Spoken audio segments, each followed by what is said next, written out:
अस्सलाम वालेकुम। उम्मीद है आप खैरियत से होंगे। आप देख रहे हैं नेक्स्ट सॉल्यूशन का यूट्यूब चैनल और मैं मुश्ताक मुश्ताक। मैं आपको सिखा रहा हूँ एसईओ एंड ब्लॉगिंग का कोर्स। जी हाँ, ये वही कोर्स है जो हम अपने इदारे में सिखा रहे हैं कुछ अर्सा से अपने स्टूडेंट्स को, और यही कोर्स हम ऑफ़र कर रहे हैं अपने इस यूट्यूब चैनल पे बिल्कुल free. And the most important thing, इसमें आउटलाइन का भी बहुत वही ख्याल रखा गया है। जिस तरतीब से आप हमारे लेक्चर्स इदारे में आके सीखते हैं उन्हीं तरतीब से, और उसी जो पैटर्न है वही स्किल्स, वही जो हम एलिमेंट्स जो सीख रहे हैं, जो इसमें हम स्ट्रैटेजीज लर्न कर रहे हैं, तमाम वही हैं जो हम फॉलो कर रहे हैं अपने लेक्चर्स में।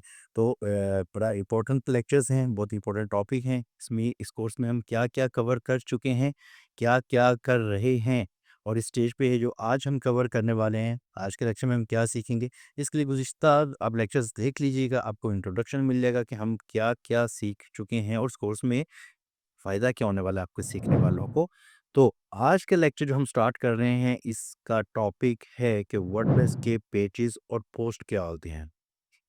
और अगर आपने गुज़िश्ता लेक्चर देखे, लेक्चर्स देख लीजिएगा, ताकि आप आज की स्टेज को अच्छे से, आज के लेक्चर को अच्छे से समझ सकें, अंडरस्टैंड कर सकें, प्रैक्टिस कर सकें। और अगर आपने हमारे चैनल को सब्सक्राइब नहीं किया तो चैनल को सब्सक्राइब कर दीजिएगा और बेल आइकन लाज़मी दबाइएगा, ताकि आपको हमारे आने वाली वीडियोज़ का, लेक्चर्स का नोटिफ़िकेशन बर वक़्त मिल सके। कोई सवाल हो तो बिला झिझक कमेंट सेक्शन में पूछिएगा, उसका जवाब आपको ज़रूर मिलेगा। और अगर वो डिटेल्ड आंसर उसको रिक्वायर्ड हुआ और उसके लिए वीडियो बनाना मकसूद हुआ, तो इंशाल्लाह उसके ऊपर इस लेक्चर से हट के, इस पूरे कोर्स से हट के भी हम एक सेपरेट वीडियो भी बनाएँगे। और उसका नोटिफ़िकेशन आपको कैसे मिलेगा, कैसे पता चलेगा आपको कि आपकी जो क्यूरी थी उससे रिलेटेड वीडियो बन चुकी है। डेफ़िनेटली बेल आइकन दबाया होगा आपने, तो आपको नोटिफ़िकेशन आ जाएगा जी कि इस टॉपिक के ऊपर वीडियो पब्लिश की जा चुकी है। तो लिहाज़ा बेल नोटिफ़िकेशन बहुत इंपॉर्टेंट है, इसको ज़रूर प्रेस कर दीजिएगा। तो बगैर वक़्त ज़ाय के चलते हैं आज के लेक्चर की तरफ और सीखते हैं कि वर्डप्रेस के पेजेस, पोस्ट क्या होते हैं, डिफरेंस क्या है इनमें, कब पोस्ट को इस्तेमाल करना है, कब पेजेस को इस्तेमाल करना है, और इसके साथ-साथ कैटेगरीज़ और टैग्स क्या होते हैं और इनका यूसेज क्या है, कैसे इनको यूज़ करते हैं, और इन सारी जो 4 टर्म्स बोली गई हैं, इन सब को आज इंशाल्लाह हम डिटेल में लर्न करेंगे। वर्डप्रेस के पेजेस और पोस्ट क्या होते हैं, कैटेगरीज़ एंड टैग्स क्या होते हैं, इसके लिए अगर हम एक रियल लाइफ के एग्जांपल को पहले समझ लें तो बड़ा आसान हो जाएगा। ऐसे एग्जांपल जो आपको समझने में आसानी हो। लाइक आप समझिएगा कि आप एक लाइब्रेरी बिल्ड कर रहे हैं। एक लाइब्रेरी आपने बिल्ड की, और लाइब्रेरी बिल्ड करने के लिए आप क्या करते हैं, एक बहुत बड़ा हॉल होगा आपके पास, उस हॉल में बहुत सारी किताबें होंगी। अब उन बहुत सारी किताबों को आप एज़ इट इज़ ही रैक्स में नहीं लगा देंगे। अगर आपके पास मल्टीपल टॉपिक्स की बुक्स हैं, आपके पास साइंस भी है, आपके पास अब साइंस की बात की जाए तो साइंस को भी कैटेगराइज़ कर लेंगे। आपके पास मैथमेटिक्स से रिलेटेड होंगी, आपके पास एनसाइक्लोपीडिया होगा, आपके पास इंग्लिश होगा, आपके पास कल्चरल बुक्स होंगी। तो इन सारी बुक्स को आप क्या करेंगे, किसी न किसी डिफरेंट रैक्स में रखेंगे और तरतीब के साथ रखेंगे कि उसके ऊपर लेबल लगा देंगे कि यहाँ पर इंग्लिश लिटरेचर की बुक्स हैं, यहाँ पे मैथमेटिक्स से रिलेटेड बुक्स हैं, और फर्दर अगर बात की जाए साइंस की तो यहाँ पे साइंस से रिलेटेड बुक्स हैं। तो यूज़र जो भी वहाँ पे आने वाला रीडर होगा, जो किसी किताब को फाइंड कर रहा होगा, वो उनकी मदद से आपकी बुक्स को अच्छे से डिस्कवर कर पाएगा। अब अगर साइंस के रैक में यूज़र चला जाता है, रीडर चला जाता है, तो क्या होगा, अब उसको साइंस, सिर्फ़ जनरल साइंस नहीं चाहिए। उसको चाहिए था कि उसका इंटरेस्ट था बायोलॉजी की बुक। वो ज़ूलॉजी के में इंटरेस्टेड था।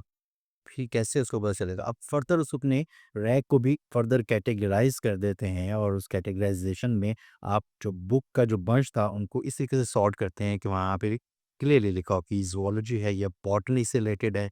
यहाँ पर आपको केमिस्ट्री से रिलेटेड चीज़ें मिलेंगी, और केमिस्ट्री की भी फर्दर अगर ब्रांचेज़ में चले जाएँ या फिज़िक्स से रिलेटेड चीज़ें हैं, तो ये आपको बड़े क्लियरली तरीके से यूज़र को बुक फाइंड करना आसान हो जाएगा। फर्दर आप ये देखिए कि आपके वहाँ पर एक नोटिस बोर्ड लगा होगा, और नोटिस बोर्ड पे लिखा होगा कि रूल्स क्या हैं लाइब्रेरी के यूज़ करने के, और लाइब्रेरी को यूज़ करने के रूल्स के साथ साथ उसमें बुक के वहाँ पे शोर ना मचाएं, बुक्स कैसे यूज़ करें, बुक्स कैसे फाइंड करें, अगर आप लेके जाना चाहते हैं तो क्या तरीक़ेकार है, वो सारे रूल्स वहाँ पे मौजूद हैं।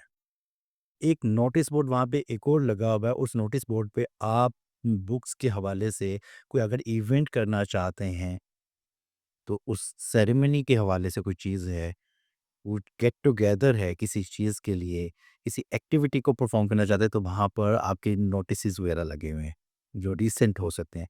अब इस सारे एग्जाम्पल को अगर हम समझे तो बिल्कुल वर्डप्रेस भी ऐसे ही काम करता है। तो आप जो वर्डप्रेस की वेबसाइट बना रहे हैं, ये भी एक लाइब्रेरी को बिल्ड करने जैसा है। वो नोटिस बोर्ड जिस पे आप फिक्स अपने जो रूल्स बनाए हुए हैं, वो चिस्पा किए हुए हैं, वो आपके पेजेस हैं, जो फ्रीक्वेंटली चेंज नहीं हो रहे हैं। रूल में बदलाव आएगा शायद साल बाद, 2 साल बाद, 10 साल बाद, जब आपका दिल करेगा कि रूल में कुछ बदलाव करना है, तो तब जाके उस बोर्ड को चेंज करना पड़ेगा। जबकि जो आपके नोटिस बोर्ड है, जिस पे आप आने वाली एक्टिविटीज़ के बारे में जो विज़िटर्स हैं, उनको इन्फॉर्म कर रहे हैं, ये आपकी पोस्ट्स हैं। वर्डप्रेस के साथ अब रिलेशन बन रहा है। फर्दर जो आपने बुक्स वगैरह वहाँ पे पब्लिश की थी, वहाँ पे लगाई हुई थी बुक्स, प्लेस की हुई थी, उन बुक्स को आपने कैटेगराइज़ किया था। कैटेगरीज़ को आपने फर्दर सब कैटेगराइज़ भी किया था।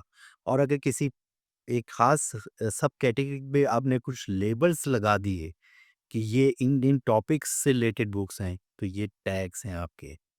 तो हो गया ना आसान इसको समझना। तो इसी कंसेप्ट को समझते हुए आज के लेक्चर को हम कवर करेंगे और डिटेल में जानेंगे कि वर्डप्रेस के पेजेस, पोस्ट क्या होते हैं। Let's start.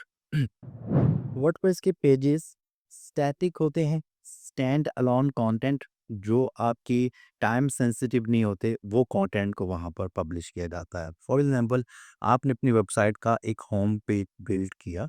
अब होम पेज पे क्या होगा, आपने कुछ हीरो सेक्शन बनाया, मल्टीपल एलिमेंट्स बनाए होंगे, एलिमेंटर के यूज़ किए, ये किसी भी बिल्डर से आपने इसको बनाया और उसमें आप अपने बारे में बता रहे हैं कि मेरी ये सर्विसेज हैं, लोग हमारे बारे में क्या कहते हैं, what we have achieved, what is our mission, vision, हमारी टीम और डेफिनेटली आपका हेडर फुटर।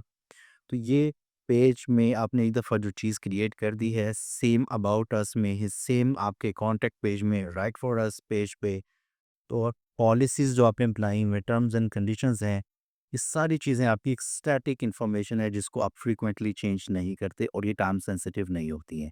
तो ये अगर आप इस टाइप का कंटेंट बनाना चाहेंगे तो आप वर्डप्रेस के पेजेस के ऑप्शन यूज़ करेंगे।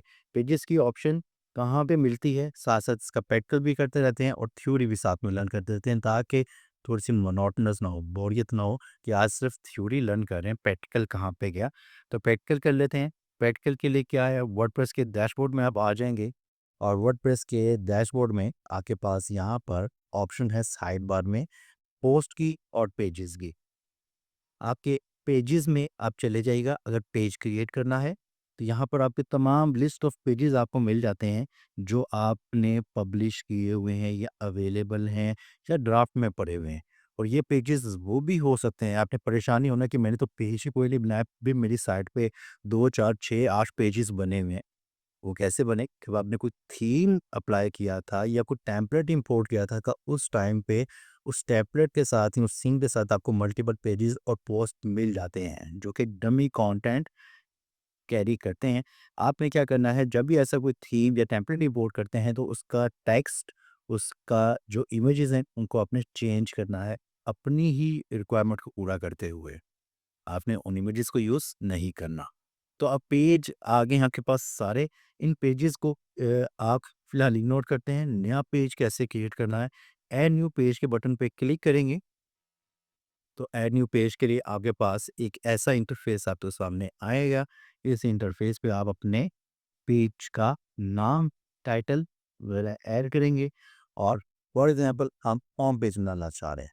हमने होम टाइप किया और इसको यहाँ पे भी अगर गुटेनबर्ग में बिल्ड करना चाहते हैं तो यहाँ पर भी हम ब्लॉक्स वगैरह इसमें ऐड कर सकते हैं। लाइक यहाँ पर आप आ जाएंगे, प्लस का बटन दबाइएगा और जो ब्लॉक की अवेलेबल होंगे उन ब्लॉक्स को हम यूज़ कर सकते हैं। फॉर एग्जाम्पल कैलोरी है, आपने कोई हेडिंग ड्रॉप करनी है, इमेज ऐड करना है। बट चूँकि हम एलिमेंटर में काम कर रहे हैं तो आप यहाँ पर सिंपली एडिट विद एलिमेंटर का बटन दबा दीजिएगा, तो आप अपने पेज को डिज़ाइन करने के लिए आपके पास एक इंटरफेस आ जाएगा। ये होम का मैंने जो टाइटल दिया है, ये क्यों दिया है? ये अगर ना भी देते तो भी कोई मसला नहीं था। लेकिन स्पेसिफ़िक करने के लिए कि मेरा होम पेज है, मैं इसको नाम यहाँ पे देना ज़रूरी समझा, क्योंकि अगर मैं यहाँ पे नाम ना देता, जब एडिट विद एलिमेंटर में करता, तो इस पेज को खुद से कोई ना कोई नाम मिल जाता। एलिमेंटर आईडी नंबर 2, 3, 4, 5 इस तरीके से कोई, और बाद में जब मैं अपने ऑल पेजेस को यहाँ पर देखता तो मुझे एलिमेंटर के नाम से मल्टीपल पेजेस मिलते हैं और मुझे पता ही नहीं चलता कि होम पेज कौन सा है, कॉन्टैक्ट कौन सा है, अबाउट अस कौन सा है। तो इसीलिए इसको सिंपल याद रखने के लिए भी कि इसको पता चल जाए टाइटल क्या है, एडिट विद एलिमेंटर का बटन दबाएंगे एंड दैट्स इट, आप अपना पेज क्रिएट करने के लिए तैयार हैं। अब बात कर लेते हैं पोस्ट की कि पोस्ट को कैसे हमने क्रिएट करना है। अगेन यहाँ पर आपके पास पोस्ट की ऑप्शन है और पोस्ट पे क्लिक करेंगे।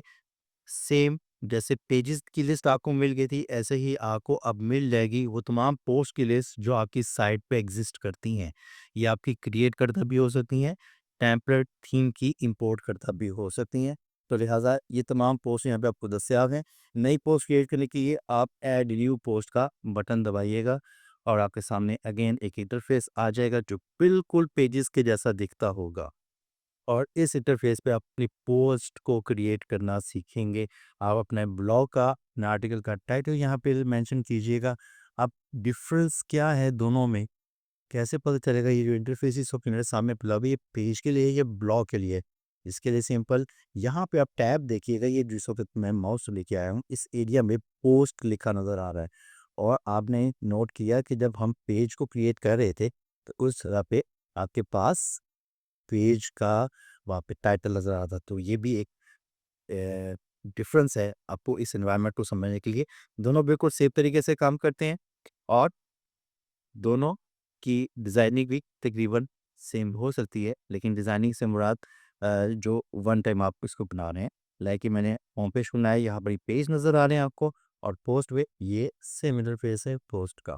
पेजेस और पोस्ट को क्रिएट करने का मेथड तो हमने भी लर्न कर लिया। अब पेजेस और पोस्ट को, इसकी थोड़ी-सी थ्योरी को जान लेते हैं, डिफरेंसेस क्या हैं, कब हमने पेज क्रिएट करना है, कब पोस्ट क्रिएट करना है। तो पेज के बारे में लर्न कर लिया कि स्टैटिक होंगे, स्टैंड अलोन कंटेंट होगा और टाइम सेंसिटिव नहीं होगा। ये चीज़ कि टाइम सेंसिटिव क्या होता है कि इस चीज़ को, ये टाइम है इसको पब्लिश करने का। पेजेस हमारे स्टैटिक होंगे जिस पे हमने अपने बारे में, अपनी सर्विस के बारे में, अपनी ऑर्गेनाइजेशन के बारे में एक इन्फॉर्म जो मालूमात हैं वो हमने क्लाइंट के साथ या व्यूअर के साथ, विजिटर के साथ शेयर करनी है, और राब्ता कैसे करना है उसका भी एक तरीके का उसका पेज बन जाएगा। कॉन्टैक्ट पेज को या होम पेज को हम कितना भी में चेंज करते हैं? नहीं करते हैं। जब तक उसमें कोई बदलाव ना हो हमारी सर्विसेज में, तब तक हम उसको चेंज नहीं करते हैं। तो इसलिए पेजेस आपने तब बनाने हैं जब आपको इल्म हो कि ये मेरी स्टैटिक इन्फॉर्मेशन है। और इसी एग्जांपल मैं बता चुका हूँ, होम पेज है, अबाउट अस पेज है, कॉन्टैक्ट पेज है, राइट फॉर अस पेज है, आपके पॉलिसी के पेज हैं, और आपका ब्लॉग पेज भी एक पेज है। लेकिन ब्लॉग पेज और जो आपके ब्लॉग्स हैं उसमें भी फ़र्क है, क्योंकि ब्लॉग पेज एक आर्काइव पेज है जिस पे तमाम ब्लॉग्स आप पे लैंड होते हैं, नज़र आते हैं। वहाँ पर आपकी ग्रिड की सूरत में जो भी डिज़ाइनिंग आपने उसकी की भी है वहाँ पर आपको देखने को मिलेगी। But again blog is a page. Next, आपकी कैरेक्टरिस्टिक्स क्या आप होती हैं पेजेस की कि ये आपके ब्लॉग फीड्स में अवेलेबल नहीं होते हैं। ब्लॉग फीड में क्या होते हैं, आर्टिकल आपके नज़र आते हैं और इनका ऑर्डर हिरारिकल होता है। फॉर एग्जांपल हिरारिकल क्या होता है कि आपके जैसे ऑर्डर्स होते हैं किसी ऑर्गेनाइजेशन के, सबसे जो बड़ा जो वो ओहदा है, डेजिग्नेशन है, that is CEO. For example CEO के नीचे आपके अकाउंट से रिलेटेड हो सकते हैं, मैनेजमेंट से रिलेटेड हो सकते हैं, और फर्दर ब्रांचेस इस तरीके से जो ट्री बन रहा है और कैनोग्राम है, सेम इसी तरीके से आपकी साइट का भी एक स्ट्रक्चर होता है, हायरार्किकल स्ट्रक्चर होता है। और हायरार्किकल स्ट्रक्चर में आपका होम पेज, आपकी साइट का मेन पेज है, सीईओ ऑफ द साइट, और उसके बाद उसके पेजेस हो सकते हैं, अबाउट पेज, सर्विस पेज। अब सर्विस पेज के आगे फिर फर्दर पेजेस हो सकते हैं कि आपकी जितनी सर्विसेज हैं उन सारी सर्विस को आप अलग-अलग से डिफाइन करते हैं। तो ये एक ट्री सा बन जाएगा। जैसे आपका डायरेक्टरी का स्ट्रक्चर होता है, सेम ऐसे वेबसाइट का भी आपका स्ट्रक्चर होता है। लाइक, और आपके जो पेजेस होते हैं, और पेजेस आपके नेविगेशनल मेन्यू का हिस्सा होते हैं। नेविगेशनल मेन्यू क्या होता है? जो हम अपने साइट पे हेडर में सेक्शन बनाते हैं, हाँ, अबाउट अस पेज और दीगर जो भी हमारे बनाए हुए पेज हैं, ये हमारे पेजेस नेविगेशनल मेन्यू का पार्ट होते हैं, ताकि यूज़र जो हमारी साइट पे आया, वो हमारी साइट पे नेविगेट करना चाहे, वो इजीली कर सके। उसके लिए एक्सेसिबिलिटी हमने दी कि आप अगर हमारे अबाउट अस पेज पे जाना चाहते हैं तो इस लिंक पे क्लिक कर दीजिएगा, और अगर आप हमारी पॉलिसीज़ को लर्न करना चाहते हैं तो वो भी हमने पार्ट बनाया हुआ है। अगर आप हमसे राब्ता करना चाहते हैं तो उसके लिए इस पे बटन पे या मेन्यू पे क्लिक कीजिएगा। तो इस तरीके से आपको मुख्तलिफ पेजेस दस्तयाब हो सकते हैं। नेक्स्ट पॉइंट, वर्डप्रेस की अब पोस्ट क्या होती हैं। जो काम हमने अभी सीखा वर्डप्रेस पेजेस के हवाले से, अब ये इसका ऑन द कॉन्ट्ररी थोड़ा सा इसका अपोजिट है पोस्ट का। और पोस्ट क्या होती हैं, वो सर डायनामिक, डेट सेंसिटिव और इसको कॉमनली यूज फॉर ब्लॉग किया जाता है। और इसका जो प्लेसमेंट होती है वो रिवर्स क्रोनोलॉजिकल ऑर्डर में होती है। रिवर्स ऑर्डर से मुराद कि ये वो डाटा इस पे मौजूद होगा कि जो आपका आज आपने एक ब्लॉग पब्लिश किया, नेक्स्ट आने वाला ब्लॉग इससे अपर साइड पे होगा, उससे नेक्स्ट आने वाला ब्लॉग इससे अपर साइड पे होगा। तो रिवर्स ऑर्डर में ही वहाँ पे प्लेसमेंट आपको मिल रही होती है।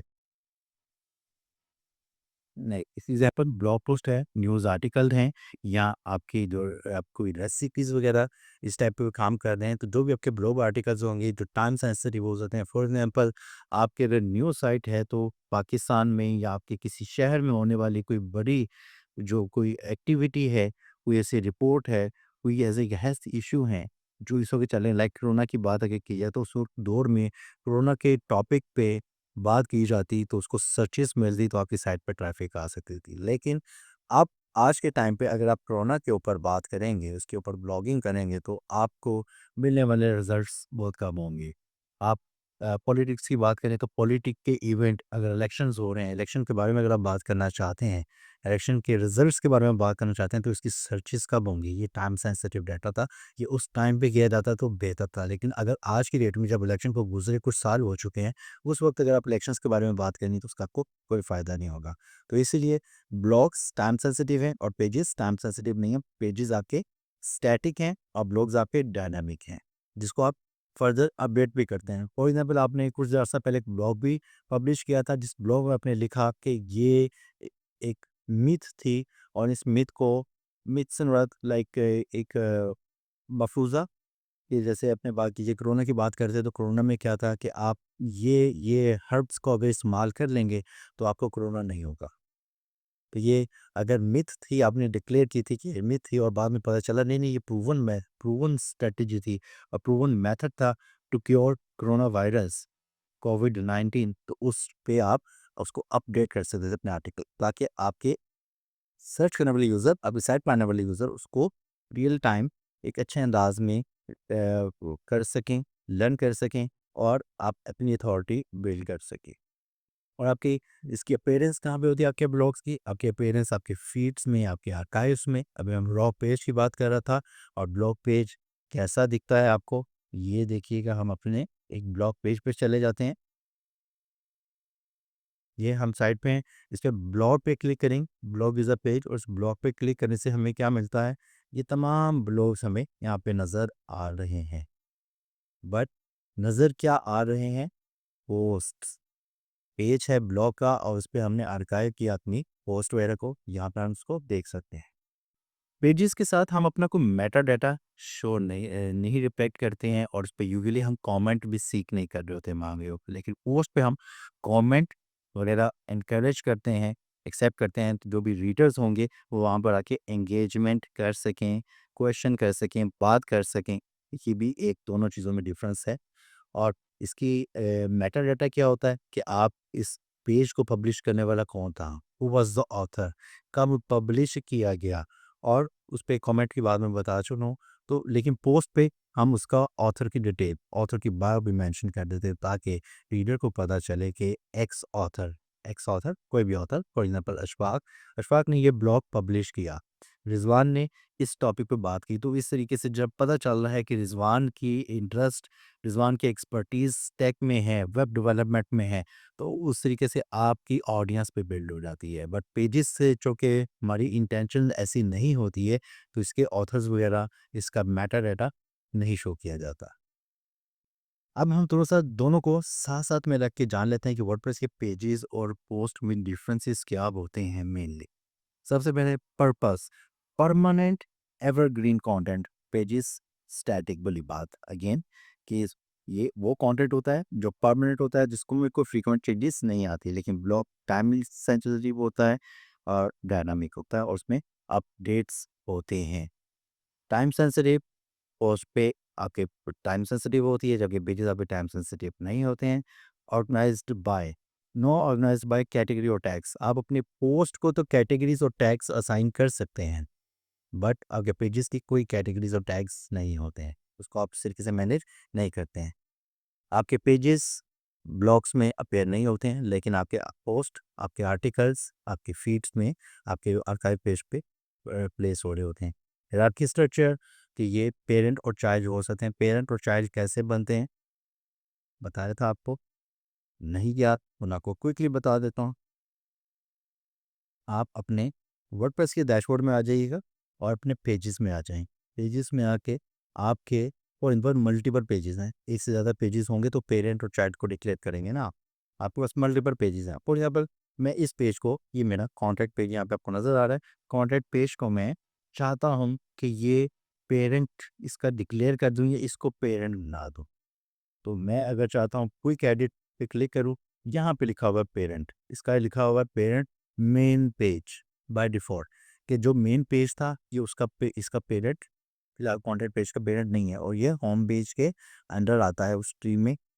तो अगर मैं चाहता हूँ कि मैं इसको अपने मोम के सैंपल पेज के या सर्विस पेज के अंडर करना चाहता हूँ, तो मैं इसको यहाँ पे सिलेक्ट कर दूंगा। अब मेरा कंटेंट पेज चाइल्ड हो जाएगा और सर्विस पेजेस का पेरेंट बन जाएगा। आप इसके बाद इसको अपडेट कर देंगे तो अगेन आपका हिरारिकल स्ट्रक्चर बन जाएगा। Understand. Next, SEO impact, great for ranking long term keywords. और जो पोस्ट होती हैं ये शॉर्ट टर्म हो सकती हैं, ट्रेंडिंग कीवर्ड हो सकते हैं पेजेस पे। आप चूँकि फ्रीक्वेंट चेंजेस नहीं करते हैं, आप सर्विस दे रहे हैं ऑफ पेज एसईओ भी, आप जीबीओबी की एजेंसी चला रहे हैं, तो आप उसी से रिलेटेड कीवर्ड्स वगैरह अपने पेजेस पे बिल्ड करते हैं, उसको रैंक करने में मदद आपको मिलती है। लेकिन पोस्ट वगैरह जो कि टाइम सेंसिटिव होती हैं, न्यूज़ से रिलेटेड हो सकते हैं, ट्रेंडिंग टॉपिक हो सकते हैं, तो आप उससे वक्ती तौर पर कोई फ़ायदा ले सकते हैं। कुछ ऐसे कीवर्ड्स भी होते हैं जो जिनकी लाइफ बड़ी ज़्यादा होती है, कुछ ऐसे होते हैं जिनकी लाइफ बहुत ही शॉर्ट होती है। तो जितना टाइम भी उसको मिलता है, आपके कुछ ना कुछ ट्रैफिक को वो ग्रैब कर रहे होते हैं। यूसेज हम डन कह चुके हैं, फिक्स कंटेंट है, अबाउट अस पेज है, राइट फॉर अस पेज है, और जबकि ब्लॉग में आप मल्टीपल स्टोरीज, न्यूज़ और अपडेट्स, कोई भी फीचर जो भी आप वहाँ पे प्लेज शेयर करना चाहते हैं अपनी ऑडियंस के साथ, वो कर सकते हैं। टेम्पलेट की बात की जाए, आपके तमाम पेज कस्टमाइजेबल होते हैं, उसकी टेम्पलेट होती हैं, हर पेज एक दूसरे से डिफरेंट हो सकता है, लेकिन ब्लॉग आपका एक उसका डिज़ाइन होता है और उस डिज़ाइन के मुताबिक ये तमाम पोस्ट 100 हैं, 1000 हैं, 1 या 2 हैं, जितनी भी पोस्ट हैं वो सब उसी एक डिज़ाइन में आपको शो हो रही होंगी। दिस इज़ अ की डिफरेंस। नेक्स्ट, कमेंट पे बात हो चुकी है। कमेंट क्या है कि आप पेजेस पे कमेंट नॉर्मली नहीं एक्वायर कर रहे होते, बट आपके ब्लॉग पोस्ट पे आप चाहते हैं कि लोगों को वहाँ पे एंगेजमेंट मिले, और ये एंगेजमेंट इसलिए भी ज़रूरी है कि लोग अपना इजहार ख्याल कर सकें, अपना फीडबैक दे सकें, और साथ साथ एंगेजमेंट से आपके जो सर्च इंजन्स हैं इनको भी ये सिग्नल मिलता है कि इसके ऊपर यूज़र एंगेज हो रहा है, ये एक अच्छा कंटेंट है, तो ये आपको एसईओ में भी हेल्प करता है। Author information, URL structure, navigation, आप चूँकि ब्लॉग को बाय डिफ़ॉल्ट तो मेन्यू में प्लेस नहीं करते हैं, लेकिन कुछ इंटेंशंस के साथ अगर आप भी करना चाहें तो कर सकते हैं। वो इंटेंशन आपकी इम्पोर्टेंस हो सकती है। इसी चीज़ को मैं नेविगेशन मेन्यू का आपने हिस्सा बनाया तो इसका मतलब है ये इम्पोर्टेंट आइटम थी। और अगर आपने अपने किसी ब्लॉग को, किसी एक स्पेसिफिक ब्लॉग को, पिलर आर्टिकल को आपने नेविगेशन मेन्यू का हिस्सा बनाया, तो आपने उसको इम्पोर्टेंस दी, तो उसको नेविगेशन मेन्यू का हिस्सा बनाया। तो उसी इम्पोर्टेंस को सर्च इंजन भी कंसीडर करता है। और उस पिलर आर्टिकल में आपने अपने क्लस्टर्स को डिफाइन किया होगा, और जैसे जैसे वो लिंक को रीड करेगा, क्रॉल करेगा, तो वहाँ से आपको जो आपके यूआरएल स्ट्रक्चर है, आपकी जो साइट पे लगे हुए फर्दर आर्टिकल्स हैं, वो भी डिस्कवरी में आ जाएंगे। और सब फायदा क्या होगा, आपकी अथॉरिटी भी बिल्ड हो जाएगी। Relevance save as a foundational content है और प्रोवाइड्स द रेगुलर अपडेट्स वगैरह से रिलेटेड है। ये एक छोटा सा डिफरेंस के लिए हमने एक टेबल बनाया जिसमें हमने लर्न किया पेजेस क्या होते हैं, पोस्ट क्या होती हैं, और किस वक्त हमें क्या क्रिएट करना है। तो मेरे ख्याल से अब आपका ये सवाल तो नहीं होगा कि मुझे प्राइवेसी पॉलिसी या रिफंड पॉलिसी का पेज बनाना है, तो क्या मुझे पोस्ट में जाना चाहिए कि पेजेस में। आप बताइएगा, टर्म्स एंड कंडीशन को या कम्युनिटी गाइडलाइन की अगर हम कोई अपनी पॉलिसी वज़ा करें तो उसके लिए पेज बनेगा या पोस्ट बनेगी। कमेंट सेक्शन में आपने इसका जवाब ज़रूर देना है। वर्डप्रेस पेजेस के बारे में हमने जान लिया कि वर्डप्रेस पेजेस और पोस्ट क्या होते हैं। अब थोड़ी सी बात कर लेते हैं कैटेगरीज ऑफ टैग्स की और इनके डिफरेंसेस क्या हैं, को कैसे क्रिएट करते हैं और यूजेज क्या है इसका। तो सबसे पहले कैटेगरीज क्या होती हैं? Broad hierarchical classification use to group related post. आपने अपनी जितने भी पोस्ट, अगेन लाइब्रेरी वाले एग्जाम्पल को ज़हन में रखिएगा। आपने आज बात की कि एक नई ऐप मुतारिफ की गई है जिस ऐप के ये फीचर्स हैं। फिर आपने एक और ब्लॉग लिखा जिस पर आपने बताया कि ऐसा गैजेट इन्वेंट हुआ है जो आपकी हेल्थ को अच्छे से मॉनिटर कर सकता है। फिर आपने एक दिन लिखा कि 7 टिप्स आपसे शेयर की हेल्थ टिप्स के, उसमें आप बताना चाह रहे हैं कॉफ़ी के benefits, health benefits of coffee. और इस तरीके से आप करते जा रहे हैं डिस्कवरीज। आप ट्रैवल पे भी बात कर रहे हैं, आप हेल्थ पे भी बात कर रहे हैं, कभी एआई पे भी आपने बात कर दी।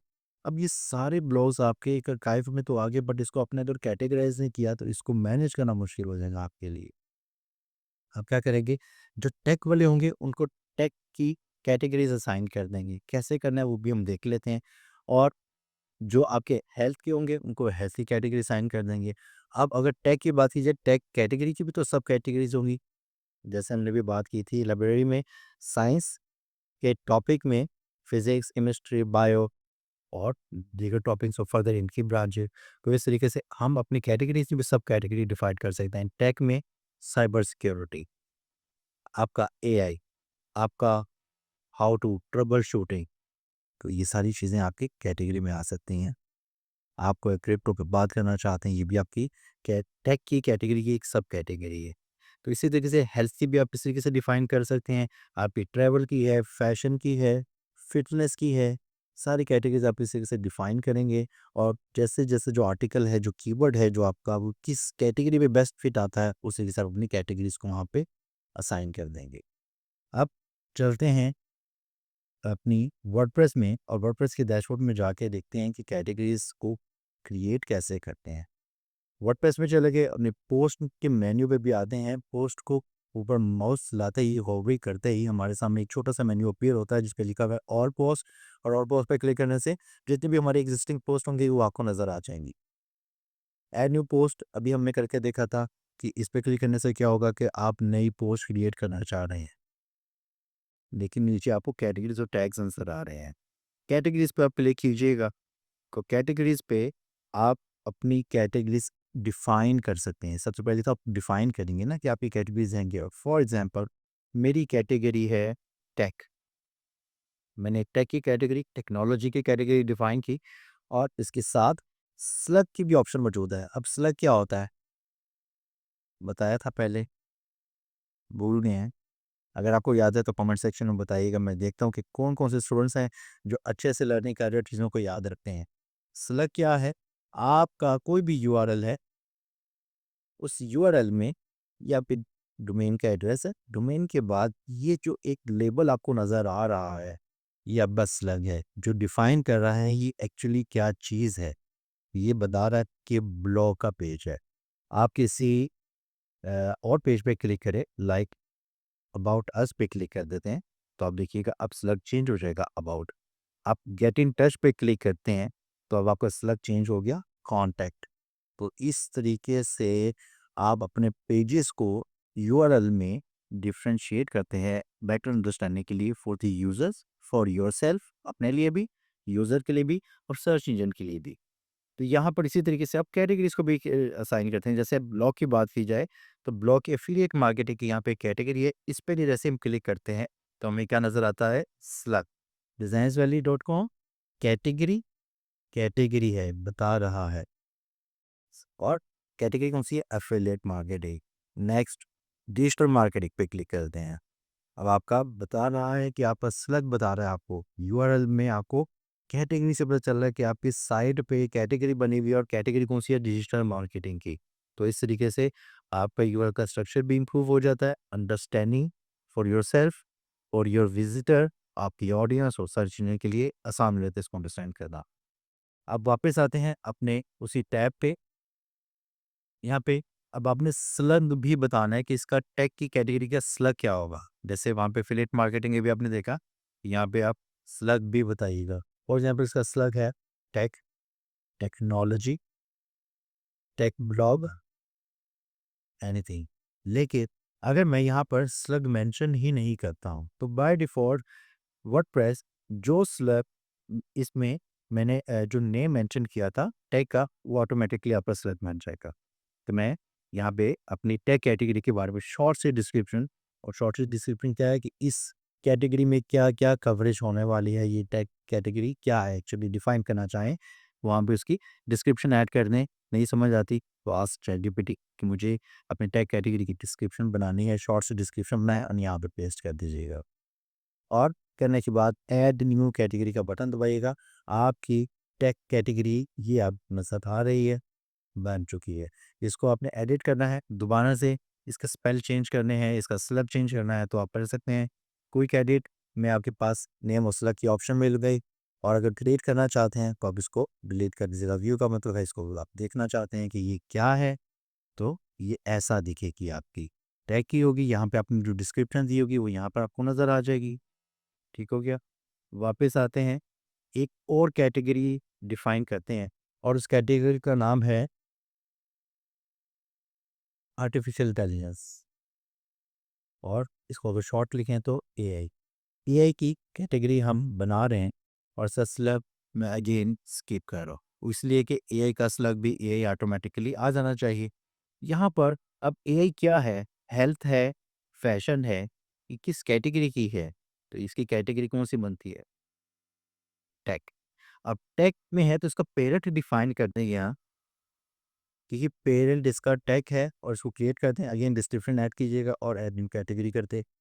तो आपकी एक और कैटेगरी बन गई जो टेक की सब कैटेगरी है एआई। इस तरीके से आप अपनी टेक से रिलेटेड कैटेगरीज को पेरेंट डिक्लेयर करते हुए बनाते जाएंगे। तो अब आपको क्या होगा ये देखिएगा, इस जगह पे आपको ए टेक की कैटेगरी नज़र आ रही है जो हमारी मेन कैटेगरी है, और उसके साथ आपको ए नज़र आ रही है जिसके साथ यहाँ पर डैश का सिंबल लगा हुआ है, जिससे आपको पता चल रहा है कि ये चाइल्ड कैटेगरी है। इसी तरीके से आप हेल्थ की डिफाइन करें, हेल्थ की डिफाइन करने के बाद हेल्थ की जो सब कैटेगरीज होंगी, फिटनेस हो सकती है, योगा हो सकती है, और मल्टीपल जो भी आपकी हैं डिजीजेस के हवाले से हो सकती हैं, क्योर के हवाले से हो सकती हैं, वो सारी कैटेगरीज आप यहाँ पर डिफाइन करेंगे और उसका पेरेंट हेल्थ डिक्लेयर कर देंगे। और अगर आपकी निश वेबसाइट है तो भी ऐसे ही करना है, कोई फ़र्क नहीं है दोनों में। आपने अपने हेल्थ की कैटेगरी के टॉपिक्स डिस्कवर करने, उसको टॉपिक्स इनकी कैटेगरीज़ असाइन करनी है, और उसके अगर कुछ सब कैटेगरी बन जाएगी तो सब कैटेगरी भी ऐसे ही बना लेनी है। तो है ना कितना सिंपल। नेक्स्ट, कैटेगरीज़ को बनाना सीख लिया। अब ये देखते हैं कि इसको यूज़ कैसे करना है। हम आते हैं अपने पोस्ट पे, ऐड न्यू पोस्ट पे क्लिक करते हैं और हमारे पास दोबारा वही इंटरफ़ेस आने वाला है जो भी हमने देखा था। इस जगह पे हमारे आर्टिकल का, ब्लॉग का जो टाइटल होगा, जो हमने अभी सीखना है आने वाले लेक्चर में कि ये क्या होता है, इसमें इसका एसईओ में क्या इम्पैक्ट है, ऑन पेज एसईओ कैसे करते हैं, इसकी क्या-क्या ख़ुसूसियत होनी चाहिए, ये हम आने वाले लेक्चर में लर्न करेंगे। ये आपने टाइटल ऐड किया, यहाँ पे जो भी आपका आर्टिकल की जो डिस्क्रिप्शन होगी वो ऐड की, यहाँ पे पोस्ट के टैब पे क्लिक करें और यहाँ पे आप आ जाएँ। फ़िलहाल ये काम हमने आगे लर्न करना है तो इसलिए मैं इन सारी चीज़ों को स्किप कर रहा हूँ ताकि हम टू द पॉइंट बात करें कैटेगरी से रिलेटेड। अब यहाँ पर मैंने जो ब्लॉग लिखा था, जो भी मेरा ब्लॉग है, कोई भी इसका टॉपिक हो सकता है। यहाँ पे आप देखिएगा आके आप कैटेगरीज़ नज़र आ रही हैं। कैटेगरीज़ में आपको यहाँ पे नज़र आ जाएँगी कि आपने जो-जो कैटेगरीज़ बिल्ड की हुई हैं, जो बनाई हुई हैं, वो यहाँ पर आपको दिख जाएँगी। आप इनमें से चेक बॉक्स पे क्लिक करके कि इसको मैंने कौन-सी कैटेगरी असाइन करनी है। फॉर एग्ज़ाम्पल ये मेरा एआई का आर्टिकल था, तो मैंने एआई को सिलेक्ट कर लिया। फॉर एग्ज़ाम्पल मेरा ये टेक का आर्टिकल था, मैंने टेक को सिलेक्ट कर लिया। हेल्थ का था तो मैंने हेल्थ को सिलेक्ट किया। ये चेक बॉक्सेस हैं। चेक बॉक्स की क्या ख़ासियत होती है कि आप मल्टीपल को सिलेक्ट कर सकते हैं। फॉर एग्ज़ाम्पल मेरी ये कैटेगरी था, ये दोनों में फ़ॉल करता है, और कुछ ऐसे आर्टिकल्स होते हैं जिसमें आप मल्टीपल को चेक कर रहे होते हैं। वो कैसे, जैसे अभी मैंने एक एग्जांपल दी थी, एक ऐसा गैजेट, एक ऐसी मशीन बन गई है जिसने ब्लड प्रेशर मॉनिटरिंग को या शुगर की मॉनिटरिंग को बड़ा सामना दिया। अब ये टेक का गैजेट था लेकिन हेल्थ से रिलेटेड भी है, तो इस केस में आप अपनी दोनों कैटेगरीज को असाइन कर सकते हैं। इस तरीके से मल्टीपल हो सकते हैं। तो आप यहाँ पे अपनी कैटेगरीज़ को असाइन करने हैं। या अपने ब्लॉग को करने के बाद पब्लिश का बटन दबाना है या सेव का बटन दबाना है, तो आपका आर्टिकल सेव हो जाएगा या पब्लिश हो जाएगा, जो आपकी इंटेंशन होगी। अगर इस स्टेज पे अगर हैं आप और आपने आर्टिकल जो लिखा और आपको नज़र आ रहा है कि ये आर्टिकल का जो कीवर्ड है, ये मेरी किसी भी डिफाइंड कैटेगरी के साथ अलाइन नहीं होता, मैच नहीं खा रहा, तो फिर क्या करेंगे? वही यहाँ पर ये मेरा हेल्थ से रिलेटेड आर्टिकल था। तो हम यहाँ पे हेल्थ की तो कैटेगरी हमने बनाई नहीं है, तो हम क्या करेंगे? हाँ, यहाँ पे ऐड न्यू कैटेगरी की ऑप्शन भी मौजूद है। ऐड न्यू कैटेगरी पे क्लिक कीजिएगा, न्यू कैटेगरी यहाँ पे डिफाइन कर लें। हम यहाँ पे हेल्थ की कैटेगरी डिफाइन कर देते हैं। इसका पेरेंट कोई है, तो पेरेंट डिफाइन कीजिए, नहीं तो ऐड न्यू कैटेगरी का बटन दबाएँ, सिंपल। या पोस्ट में रहते हुए भी अपनी कैटेगरी को क्विकली असाइन कर सकते हैं, डिफाइन कर सकते हैं, और जिस आपको जैसे ही असाइन करेंगे तो ऑटोमेटिकली चेक भी उसको मिल जाएगा, चेक हो जाएगी वो कि ये ब्लॉग आर्टिकल इससे रिलेटेड है। तो ये हो गया सिंपल सा। अब सेम चीज़ लर्न कर लेते हैं, जो अभी हम थोड़ा-सा लर्न करेंगे टैग्स क्या होते हैं।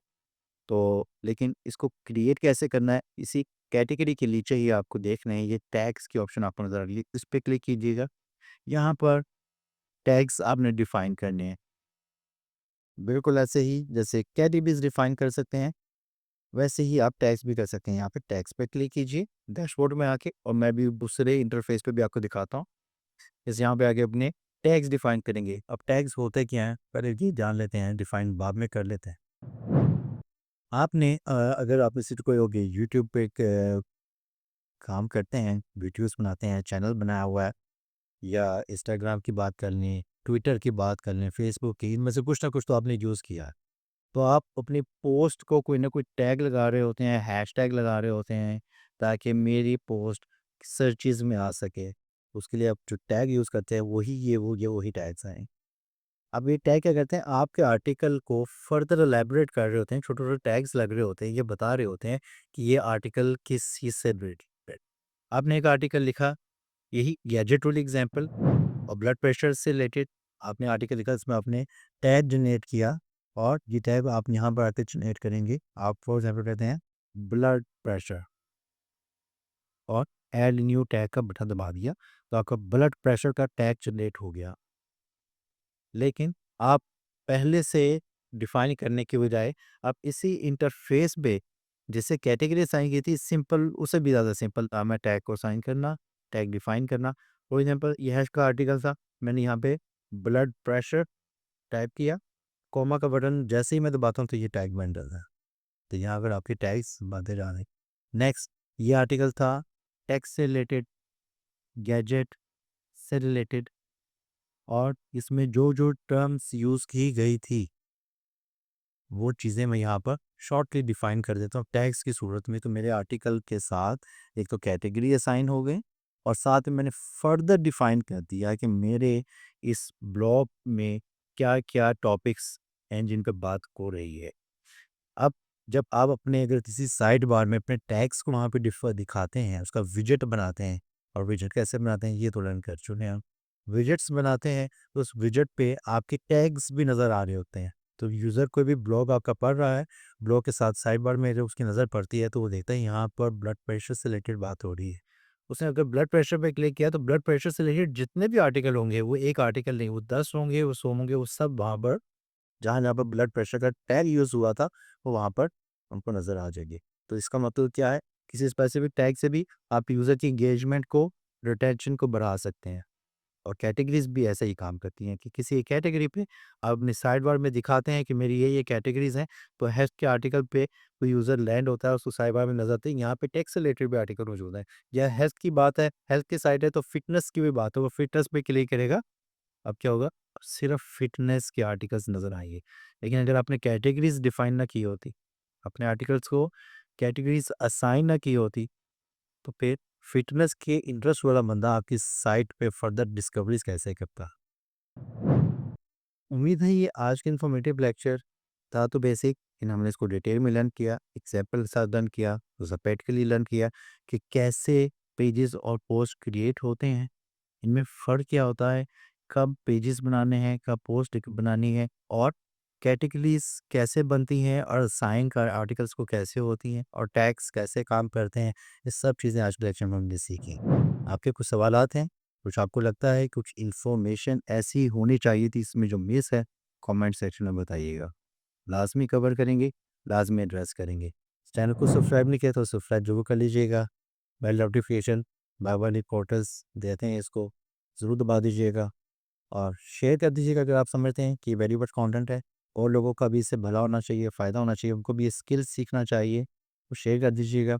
बहुत जल्द मिलते हैं नए टॉपिक के साथ, नए लेक्चर के साथ, नई लर्निंग के साथ। तब तक के लिए अल्लाह हाफ़िज़।